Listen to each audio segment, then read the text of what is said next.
पहले मनुष्य आदम को भूमि की मिट्टी से अपने स्वरूप में रचा और उसके नथनों में जीवन का श्वास फूका और आदम जीवित प्राणी बन गया। यह मेरा आदेश है, यदि इस वृक्ष का फल खाओगे तो मृत्यु को प्राप्त हो जाओगे। फिर परमेश्वर ने देखा सबके जोड़े थे, पशु पक्षी जानवर, मगर आदि मानव का कोई जोड़ा ना था। आदम का अकेला रहना अच्छा नहीं है, मैं इसके लिए एक ऐसा सहायक बनाऊंगा जो इससे मेल खाए।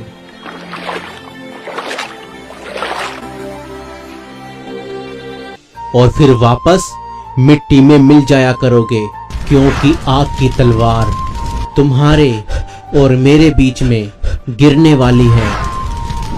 हमारी ये भेंट स्वीकार कर।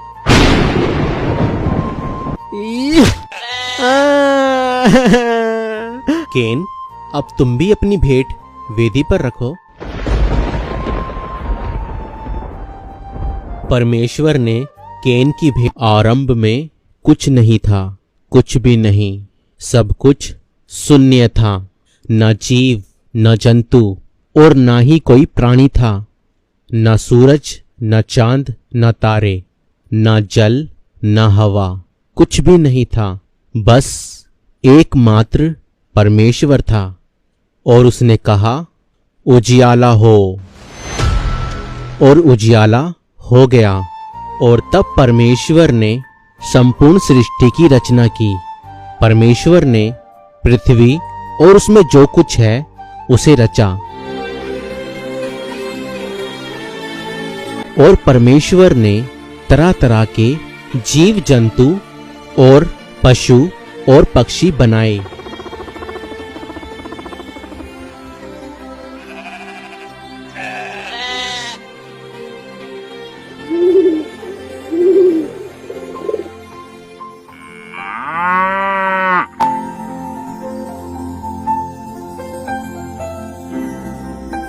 और परमेश्वर ने स्वर्ग जैसी एक वाटिका बनाई, जहां पर कोई दुख और पीड़ा और मृत्यु नहीं थी। और फिर परमेश्वर ने पहले मनुष्य आदम को भूमि की मिट्टी से अपने स्वरूप में रचा।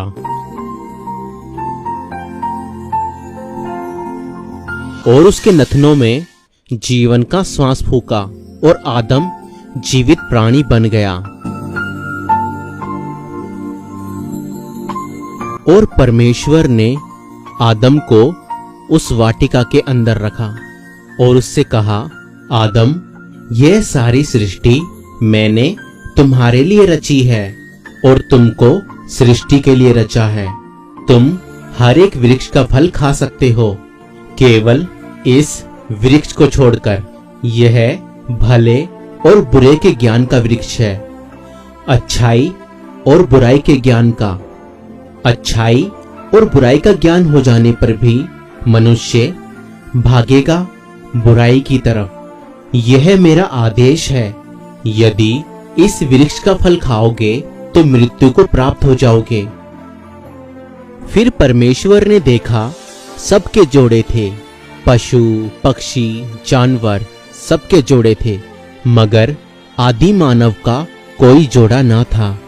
आदि मानव अकेला था। फिर परमेश्वर ने कहा, आदम का अकेला रहना अच्छा नहीं है, मैं इसके लिए एक ऐसा सहायक बनाऊंगा जो इससे मेल खाए। तब परमेश्वर ने आदम को भारी नींद में डाल दिया। जब वो सो गया तब परमेश्वर ने आदम की एक पसली निकालकर उससे नारी की रचना की।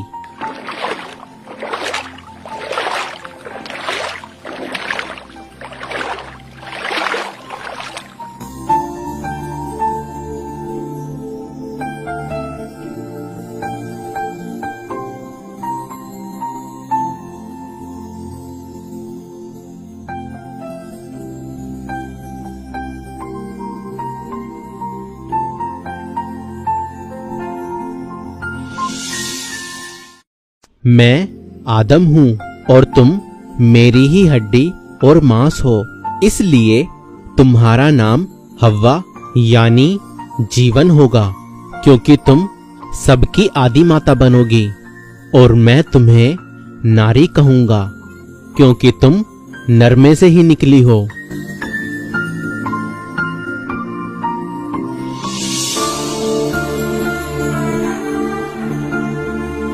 हव्वा, ये ज्ञान का वृक्ष है, अच्छाई और बुराई के ज्ञान का, लेकिन इसका फल कभी ना खाना, क्योंकि इसका फल खाओगी तो मृत्यु को प्राप्त हो जाओगी। यह परमेश्वर का आदेश है।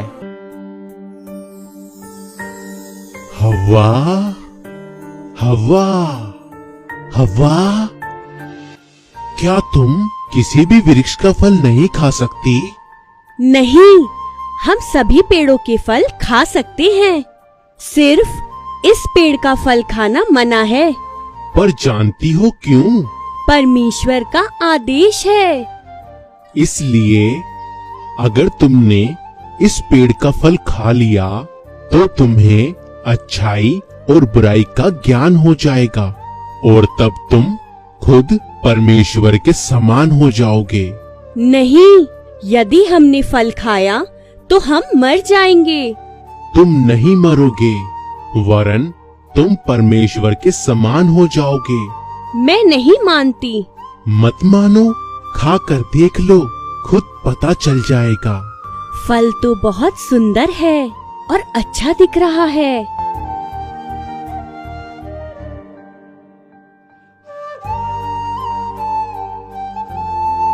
और हव्वा ने शैतान के बहकाए में आकर वह फल तोड़ा और खाया, और उसने अपने पति को भी खिलाया।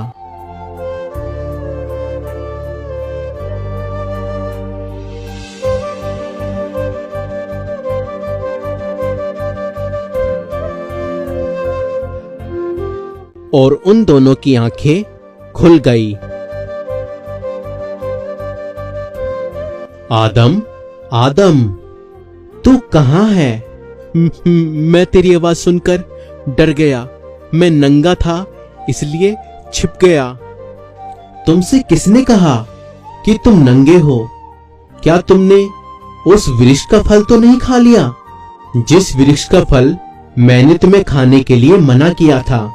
मुझे इसने दिया जिसको आपने भेजा। मुझे सांप ने खाने को कहा। आज से यह भी होगा, तुम्हारे वंशज एक दूसरे पर इल्जाम रखेंगे। श्राप है मेरा सांप पर कि हमेशा पेट के बल चलेगा और धूल चाटेगा।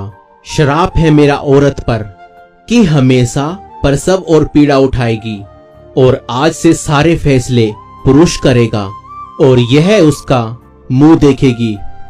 श्राप है मेरा तुम पर कि हमेशा मेहनत करोगे, माथे का पसीना बहाओगे तो पेट की आग बुझाओगे।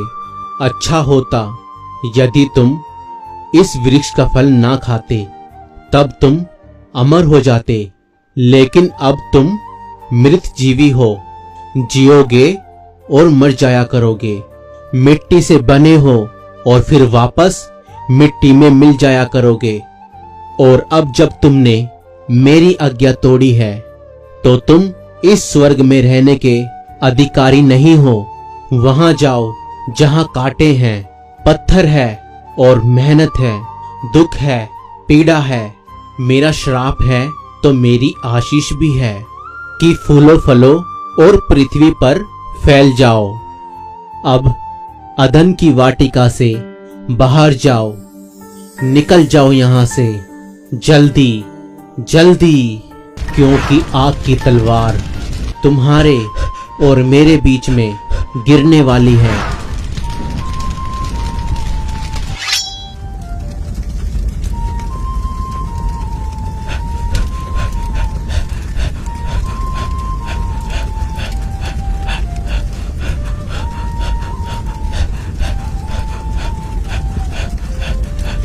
और परमेश्वर ने उस वाटिका के चारों तरफ घूमने वाली जलने वाली तलवार को और क्रूबों को वाटिका का पहरा देने के लिए नियुक्त कर दिया।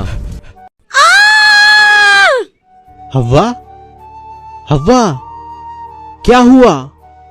दर्द दर्द।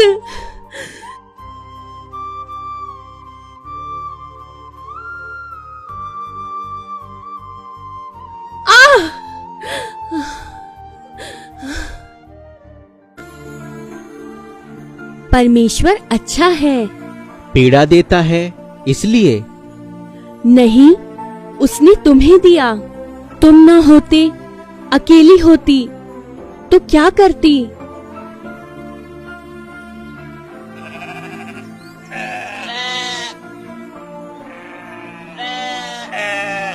देखो, वो देखो, ये मोटी क्यों? इसको बच्चा होगा। और मुझे? तुम्हें भी बच्चा होगा। तुम जैसा? शायद, या तुम जैसा। पीड़ा होगी? हाँ होगी, क्योंकि परमेश्वर ने कहा। वो बुरा है, पीड़ा देता है। नहीं, हम बुरे हैं, उसकी आज्ञा नहीं मानते हैं। तू अच्छा है। तू भी अच्छी है। वो भी अच्छा होगा।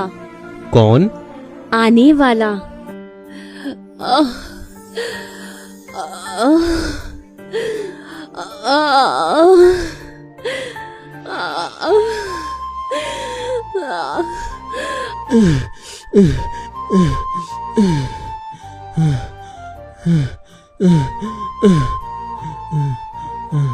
ए पैदा करने वाले परमेश्वर, हम सर झुकाते हैं तेरी मर्जी के सामने। दुख हमारी सजा हो तो हो, पश्चाताप है तो मंजूर है, मगर दुख इतना ना देना कि हम बर्दाश्त न कर सके।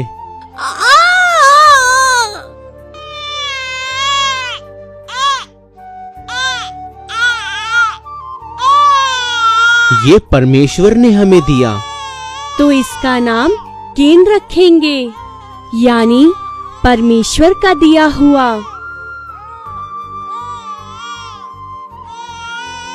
ये तुम क्या कर रहे हो? क्या बना रहे हो? बलि वेदी, जिसने हमको पैदा किया और इतनी बड़ी दुनिया दी, उसके लिए हम बलि देंगे।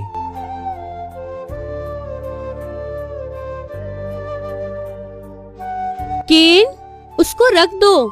नहीं, खाना नहीं, वो तुम्हारा नहीं, वो परमेश्वर के नाम हो चुका। तुम्हें दूसरा देंगे। केन, मैं और लाती हूँ। पर ये अच्छी बात नहीं। केन को समझ में आना चाहिए कि क्या उसका है और क्या उसका नहीं है। बच्चा है, जब बड़ा होगा तो समझ जाएगा। हे परमेश्वर, तू जो हमें सबसे ज्यादा प्रिय है, हे परमेश्वर, तूने जो हम सबको बनाया है, हे अनादिकाल परमेश्वर, तू जो सबसे बड़ा है, हम तुझे याद करते हैं और हम तेरे नाम पर ये बलि लाए हैं। हमारी ये भेंट स्वीकार कर।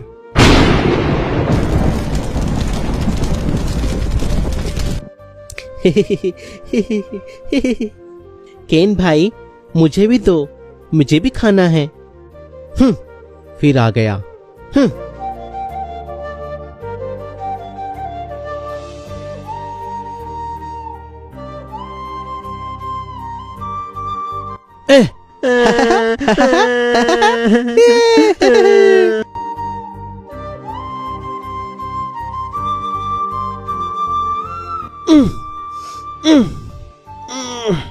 केन, क्या कर रहे हो? कुछ नहीं बाबा, हाबिल को उठा रहा हूं। केन, उसे तंग मत करो, सोने दो। सोता ही रहता है हमेशा। केन, ये अच्छी बात नहीं, हाबिल को सताना, भेड़ बकरियों को तंग करना। कल से तुम मेरे साथ खेतों पर चलोगे, जमीन से अनाज पैदा करोगे, भेड़ बकरियों की देखभाल हाबिल करेगा। सुबह तैयार रहना और चलना मेरे साथ।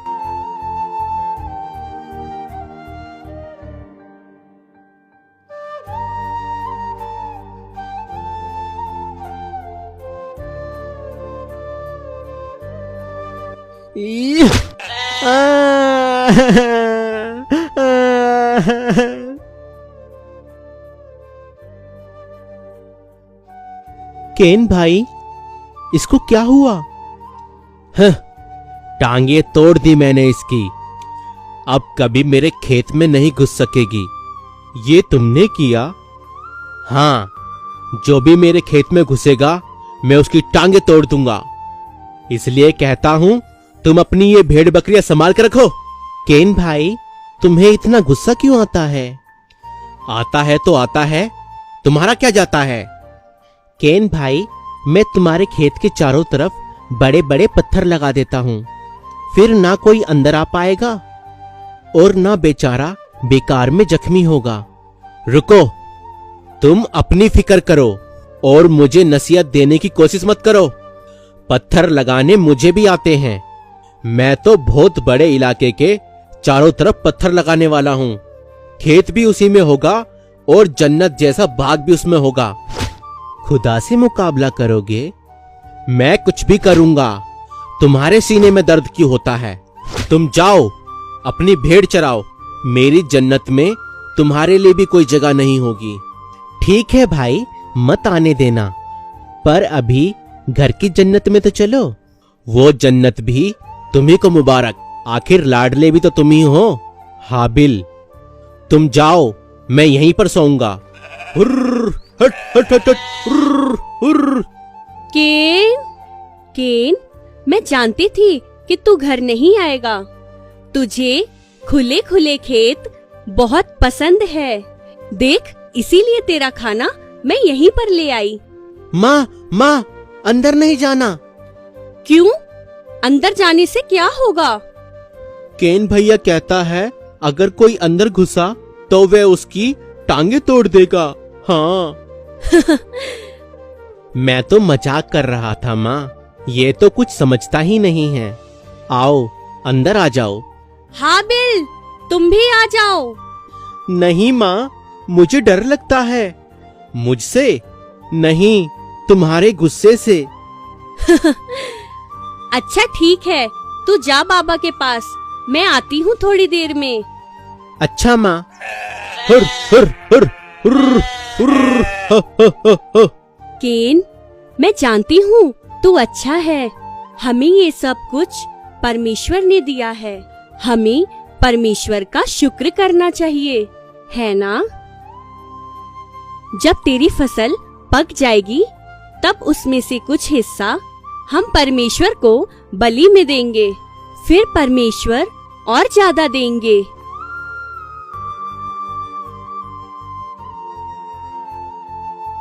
ये केन, हाबिल, जल्दी आओ, यहाँ सब तैयारियां हो चुकी है। आता हूँ। बलि चढ़ानी है या अनाज को आग में झोंकना है? मैं इतनी मेहनत और पसीना बहाकर फसल उगाता हूँ। ये मेरी भेंट है, चढ़ा दीजिए, फिर परमेश्वर और देगा। तुम्हारा हाबिल बहुत अच्छा है, इसके मन में विश्वास है। केन भी बहुत अच्छा है, इसके मन में भी विश्वास है। हाबिल, अपनी भेंट बलि वेदी पर रखो।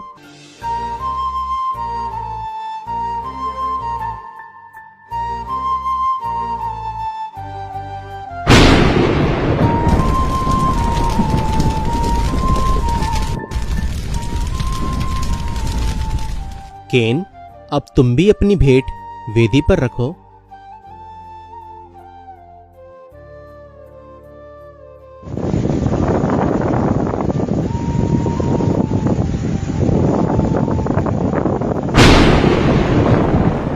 परमेश्वर ने केन की भेंट स्वीकार नहीं की। रुको केन भाई, केन भाई, केन भाई। तब केन अति क्रोधित हुआ और उसके मुंह पर उदासी छा गई। तब परमेश्वर ने उससे कहा, केन, तू क्यों क्रोधित हुआ और तेरे मुंह पर उदासी क्यों छा गई? यदि तू भला करे तो क्या तेरी भेंट भी कबूल नहीं की जाएगी? यदि तू भला नहीं करेगा तो पाप की लालसा तेरी ओर होगी और तुझे पाप के ऊपर प्रभुता करनी है। पाप पर प्रभुता कर, पाप को अपने ऊपर प्रभुता ना करने दे। केन भाई, केन भाई, केन भाई। केन भाई, या फसाद की सारी जड़ तुम हो। तुम नहीं थे तो माँ बाप का लाडला मैं था। बहुत अच्छे हो तुम, है ना? अब ऐसे ही पड़े रहो, तभी अच्छे लगोगे। केन, हाबिल, कहाँ हो तुम? हाबिल, हाबिल उठ मेरे भाई, देख माँ बुला रही है। हाबिल, हाबिल, जल्दी उठ मेरे भाई। हाबिल।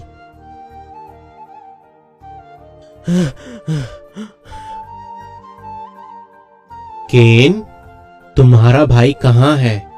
मुझे नहीं मालूम। क्या मैं अपने भाई का पहरुआ हूं, पहरेदार हूं? केन, तुमने पाप किया है। वो जमीन साक्षी है जहां तुम अपने भाई का खून बहा कर आए हो। अब भूमि का भी श्राप है तुम पर। अब भूमि तुम्हें उपज और भी कम देगी और तुम भागते रहोगे किसी भगोड़े की तरह, और तुम पृथ्वी पर भटकते रहोगे। यही तुम्हारी सजा है। नहीं, नहीं, मेरी बर्दाश्त से कई ज्यादा है मेरी सजा। अनजाने में मुझसे ये पाप हुआ है। अगर परमेश्वर मुझे माफ करने वाला है तो मैं उससे अपने गुनाहों की माफी मांगता हूँ। सुनो केन, तुमने जो कहा मैंने सुना, लेकिन तुमने अपने भाई की हत्या की है, इसीलिए मैं तुम्हें दाग देता हूँ।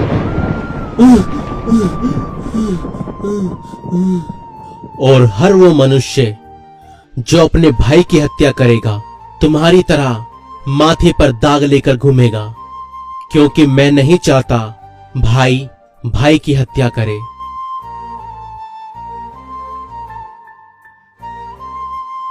क्या हुआ? क्या हुआ? ये तो हाबिल है। इसे क्या हुआ है? हाबिल, हाबिल, हाबिल बेटे, क्या हुआ?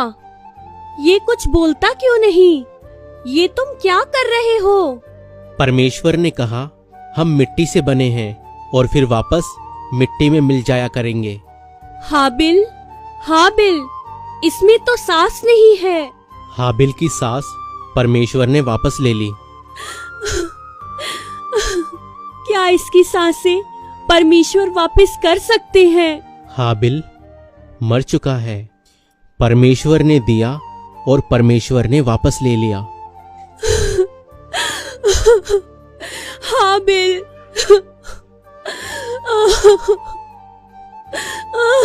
हाबिल मेरा बेटा। हव्वा, परमेश्वर पर भरोसा रखो, वो हमेशा देने वाला है। पहले भी दिया, आगे भी देगा। ये दुनिया का पहला अपराध था। एक भाई ने एक भाई की हत्या की थी। आज भी जब कोई किसी की हत्या करता है तो दरअसल एक भाई ही भाई की हत्या करता है, क्योंकि हम सबका पूर्वज वो ही आदि मानव था।